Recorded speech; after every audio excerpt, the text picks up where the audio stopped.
Amici bellini, siamo quasi ad un quinto di campionato, quindi facciamo il nostro recap della giornata numero 7, analizzando un pochino lo stato di forma delle squadre e dando anche un occhio a quello che è successo nelle coppe europee. Oggi si continua con Europa League. Cominciamo.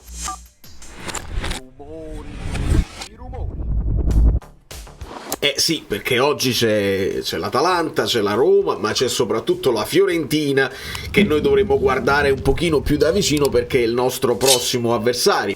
Luciano Fabozzi, benvenuto sul canale, benvenuti a tutti i nuovi iscritti. Sono Valerio Fluido da New York e affrontiamo con dei like preventivi. Lasciamo i like preventivi e parliamo un pochino di questa settima giornata. Arriva giustamente tutto spalmato, arriva un po' in ritardo il recap, ma era doveroso e quindi statemi dietro, mi raccomando. Gli accordi, è un blues veloce con il ritornello in si, dice lui, insomma, da dove viene questa cosa? Allora, che cosa è successo? Ovviamente Lecce-Napoli, sappiamo tutto, sappiamo nel dettaglio.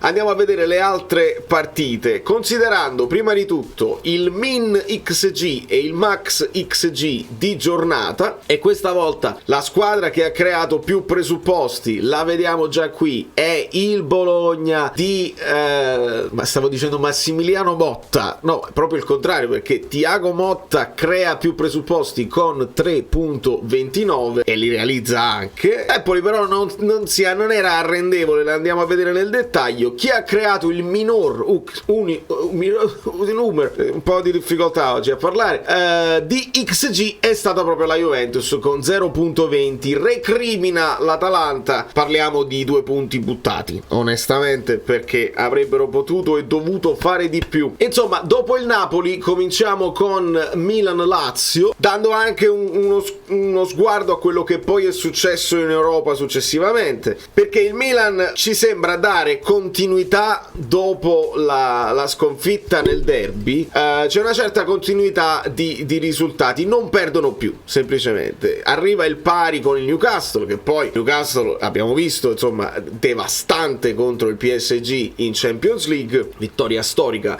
per 4-1, mentre il Milan non perde con il Newcastle, vince con il Verona, vince con il Cagliari, vince con la Lazio e poi era ieri? Non ne ho idea, ci sono i bambini che urlano, quindi è difficile. Il pareggio con il Borussia. Insomma, tutto aperto per quanto riguarda il Milan nel famoso girone della morte, perché il Paris Saint-Germain tu lo identifichi immediatamente come squadra più attrezzata che devono andare sempre avanti, il Borussia è tosto, il Newcastle ha le possibilità che ha e il Milan si inserisce in questo contesto. Però vediamo che adesso la classifica è particolare, perché abbiamo il Newcastle a 4 punti dopo il pareggio con il Milan, la vittoria con il PSG, il PSG a 3 punti, il Milan a 2 e il Borussia Dortmund clamorosamente con solo 1 punto. Di conseguenza è tutto ancora aperto onestamente per il Milan, che però è chiamato a fare risultato col PSG, altrimenti la classifica langue. Nella partita con la Lazio, un grande Leao che onestamente, anche quando non segna, distribuisce assist per i compagni. È stata quasi la partita degli americani, perché dopo Pulisic anche Musa ha avuto varie opportunità. Il Milan sta soffrendo di qualche defezione di troppo, ma sta facendo di necessità virtù con la panchina allungata che si trova. E insomma, una situazione abbastanza netta a favore del Milan per quanto riguarda soprattutto i tiri in porta. Una Lazio che continua ad alternare situazioni non ideali a situazioni che poi magari in Europa, anche con un po' di fortuna, perché parliamo di un altro gol allo scadere, stavano quasi per pareggiarla, stavano quasi per perderla contro il Celtic, e poi la risolve Pedro con un bel colpo di testa e quindi la Lazio non affonda completamente, ma in classifica, e noi la guardiamo la classifica ogni tanto, anche se è ancora presto perché il campionato è molto lungo, però la classifica si fa guardare e vediamo una Lazio che ancora langue in questa la zona pericolosa, insomma la zona che si avvicina alla retrocessione. Ovviamente questa non sarà il risultato finale della Lazio, però sono molto indietro e altre squadre stanno prendendo il posto ideale di Lazio e Roma, come per esempio la Fiorentina e come l'Atalanta, perché infatti se vediamo la classifica ci sono qua 4 squadre in 1 punto, quindi classifica molto corta per quanto riguarda i 2 posti che sono, se consideriamo le milanesi già all'interno del discorso dei primi 4 posti, Napoli, Juventus, Fiorentina e Atalanta in questo momento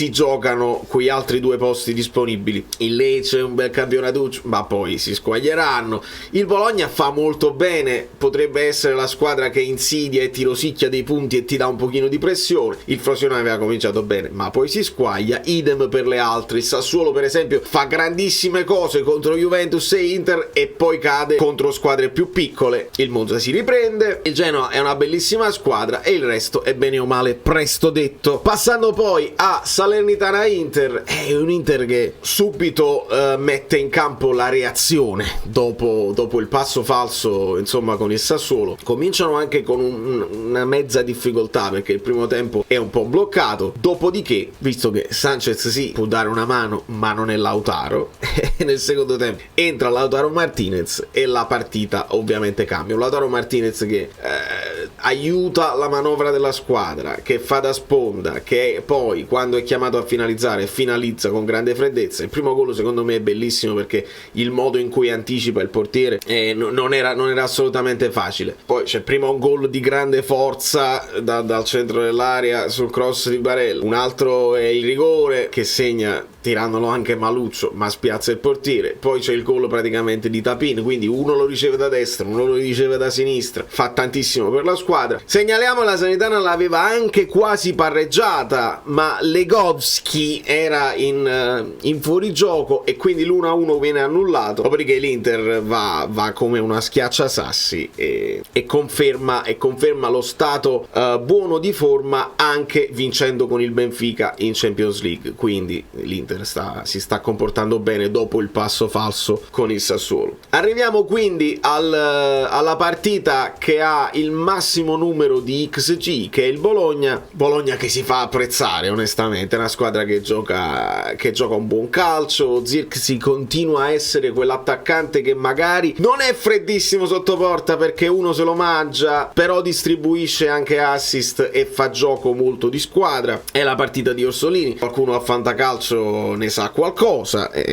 ovviamente. L'Empoli prende anche un palo, parecchie parate anche di Skorupski, infatti l'Empoli non finisce proprio a bocca asciutta per quanto riguarda le occasioni create, però Zirkzee uno se lo mangia, un po' di altruismo, il resto lo fa Orsolini e il Bologna secondo me merita la classifica che ha, è una squadra interessante e Thiago Motta si conferma probabilmente un allenatore dal grande futuro. Un altro allenatore che secondo me può valere la pena di tenere d'occhio è Gilardino, che col Genoa strappa un altro 2-2 con un Udinese che ovviamente crea di più onestamente, però il Genoa c'ha un giocatore che si chiama Gudmundsson e che è un vero e proprio crack ed è quasi arrivato ad una mitica tripletta, ma un gol gli viene annullato. Arriva il primo gol di Lucca finalmente per l'Udinese, dove si rivede anche Pereira dal primo minuto, poi c'è un autogol clamoroso e quindi la partita finisce sul 2-2.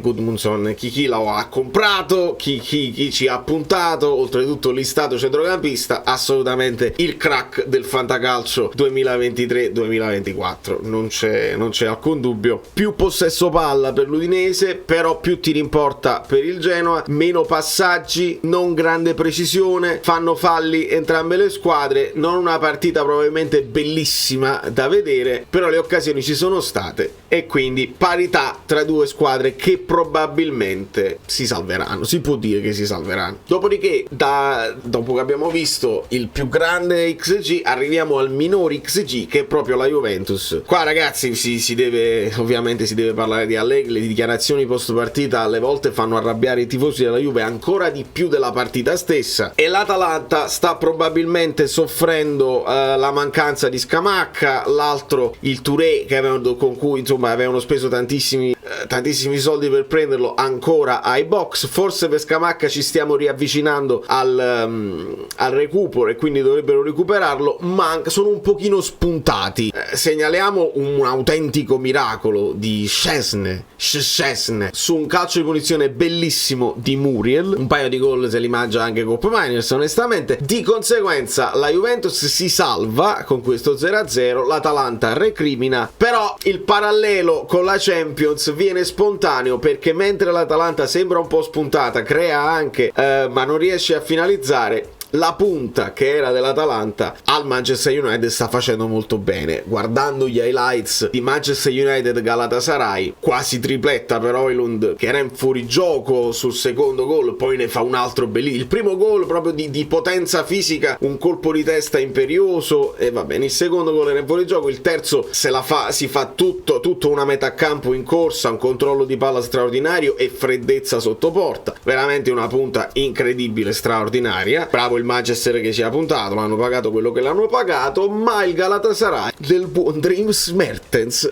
fa lo scherzetto finale, il buon Dries Mertens che poi subentra nel secondo tempo e si guadagna anche un rigore che poteva essere decisivo per Icardi, procura l'espulsione comunque di Casemiro, quindi il buon Mertens protagonista di questa vittoria in trasferta del Galatasaray. Icardi quel rigore lo sbaglia, ma poi risulta freddo su un altro rilancio, su un'altra ripartenza, pallone un gioco molto verticale del Galatasaray nel finale, e scherzetto finale per Manchester United che continua ad alternare cose buone, interessanti, ma cose anche tremende. Idem la Roma, onestamente, alterna cose interessanti a cose tremende, perché vediamo sempre XG in questo caso molto bassi, il Frosinone quasi pareggia il computo degli XG, hanno delle occasioni che sprecano, sentite, no? Le occasioni che fuori dalla finestra che sprecano. Segnaliamo anche il Rui Patricio che non convince sempre al 100%, però la Roma c'ha due davanti che anche se non fai gioco in qualche modo te la sbloccano, perché arrivano due assist di Dybala e i gol dei giocatori forse più rappresentativi che hanno più gol nelle gambe, cioè Lukaku che fa il puntero e viene anche non marcato benissimo onestamente dai difensori del Frosinone, quindi facile per Lukaku. E poi qua mi piace segnalare che i calci piazzati dovrebbero essere materia di Pellegrini, che è uno specialista dei calci di punizione, però in questo caso la palla era molto lontana, era dalla sinistra, va sulla palla di Dybala e quindi Pellegrini può mettersi in aria e comunque l'istinto del gol c'è. Arriva anche il gol di Pellegrini che è presente nel mio fantacalcio, ma che non mi basta perché perderò alla fine 2-3, perché il buon Francesco Fucci proprio con Lukaku ed altre situazioni inimmaginabili mi frega proprio per quel mezzo punto che non mi permette di pareggiare la partita. Sassuolo Monza, i due miei allenatori più giovani, meno considerati, preferiti, vediamo tanti tiri per il Sassuolo, parecchie cose belle anche per il Monza, perché 57% di possesso palla, tantissimi passaggi, quindi la partita tende a farla il Monza. Si rivede il Papu Gomez in Serie A, che è una cosa interessante. 7 tiri in porta per il Sassuolo, buoni interventi da parte di entrambi i portieri, sia Consigli che di Gregorio. Segnalo un Laurienté in un momento di crisi di realizzazione, crea tanto, però non vede la porta come un tempo, come l'anno scorso, e secondo me il Sassuolo sta pagando proprio questo. Berardi comunque presente nella partita, qualche occasione la crea ma viene bloccato anche dagli interventi del portiere, e segna il puntero, Colombo che va a sostituire Petagna in questo Monza, quindi se Colombo comincia a prendere anche un pochino di continuità nelle segnature, ecco che il Monza diventa una squadra ancora più interessante, perché il gioco lo crea, le situazioni, i presupposti li crea sempre, serve chi li finalizza, se non è lui è Colpani, con la mancanza di Caprari, insomma ecco perché arriva il Papu Gomez e vediamo come si svilupperà tutto questo. Due squadre che creano, due squadre piacevoli, a differenza delle altre due squadre che creano poco e che probabilmente sono meno piacevoli. Parere mio personale, può piacere tantissimo anche il gioco di Torino e Verona, con XG decisamente più bassi come potete vedere, e onestamente nei miei appunti ho scritto niente, nel senso sì, qualche parata, qualche situazione da parte di entrambi i portieri, Milinkovic-Savic, qualche parata così, c'è anche una rovesciata di Djuric per quanto riguarda il Verona, qualche occasione pure per il Torino, però 11 falli per il Verona, nonostante il Verona con un nuovo allenatore, il famoso DNA di cui parliamo sempre. È difficile cambiare le abitudini di una squadra, come è difficile chiedere al Napoli di fare i falli, di spendere i falli e di bloccare le ripartenze avversarie. È difficile per il Verona, che sta cercando di fare una squadra un pochino più che crei gioco, alla fine ricorrono al fallo e le partite non sono poi bellissime e straordinarie. Chi crea partite un po' più divertenti probabilmente è la Fiorentina di Italiano. 3-0 al Cagliari, credo risultato mai in discussione, anche se vedete che la Fiorentina ha delle difficoltà di precisione, creano i presupposti, 14 tiri totali, 2 soli in porta, che secondo me è un problema alla lunga per Italiano. C'è sempre il problema della punta, tant'è vero che io chiedo aiuto a chi di Fiorentina se ne è occupato. Lanciamo il contributo. Punti di forza della Fiorentina e punti deboli della Fiorentina. Vai, 8 minuti. No, è importante. Martinez quarta che va in attacco. Ma 8 minuti la fase difensiva è molto male. C'è da dire che comunque a livello di Nico Gonzalez non c'è nessuno. Funziona Artur Melo? Funziona considerando che non gioca tante partite consecutive dai tempi del Barcellona. L'anno scorso ha fatto 90 secondi in tutto l'anno e quindi 90 minuti non li dura. Però è chiaro che è un giocatore che si vede che qualitativamente pallone lo tiene. Parisi o Biraghi? Bella domanda, perché Biraghi è importante e si vede quando c'è in campo, e poi è uno di quelli che il calcio d'angolo lo sa dove metterlo. Sui cross c'è da dire che c'è da migliorare qualcosa, e poi emotivamente è comunque il capitano della squadra e quando è in campo c'è una certa differenza. Parisi io neanche pensavo sarebbe arrivato alla Fiorentina. Manzola che conosce il gioco d'italiano. Perché non c'è ancora Jovic e Cabral, che è uguale. Io penso che il vero problema sia che il gioco d'italiano non è fatto per avere una punta come quella. Questo è interessante. Questo è interessante, sì. Quindi meglio Nzola o Beltran?